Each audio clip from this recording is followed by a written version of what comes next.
Welcome to the Financial Literacy Project presented by the American Bar Association Tort Trial and Insurance Practice Section and Thomson Reuters.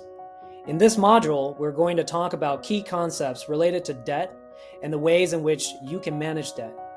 By the end, you will have a better understanding of understanding, managing, and reducing debt, sources of debt, credit or FICO scores, debt collection and your rights, debt consolidation, including student loans, filing and consequences of bankruptcy, garnishments, liens, and judgments.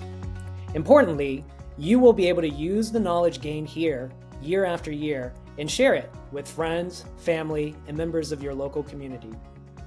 In this first segment, we're going to explain what debt actually is, the difference between good and bad debt, and the various types of debt. So, let's jump right in. Please read our legal disclaimer in full. In sum, these materials and any forms referenced are intended for educational and informational purposes only.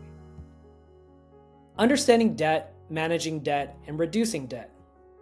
What is debt? Debt is something, typically money, that is owed or due. When you borrow money, you'll typically make an agreement with the lender that you'll repay the money on a schedule, sometimes with interest or a fee. People take on debt because they need or want to purchase something that costs more than they can or want to pay in cash. Good debt versus bad debt. Good debt helps you increase your income or build wealth. Student loans and mortgages are common examples of good debt because they can help you increase your earning potential and build wealth.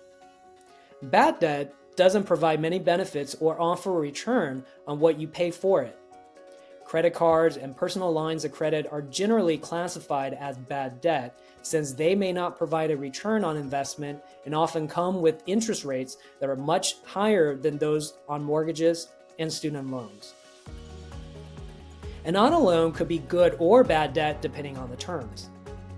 Even good debt can become bad debt if the terms are not favorable or if the payments prevent you from saving or investing. Secured debt versus unsecured debt. Secured debt gives the lender the right to seize specific collateral if you default on the agreement. If you are delinquent on payments for a certain amount of time, the lender has the right to take possession of the property and sell it to repay the loan. You may still owe money to the lender if the proceeds from the sale do not cover the outstanding amount owed. Examples of secured debts include mortgage loans, auto loans, and secured credit cards.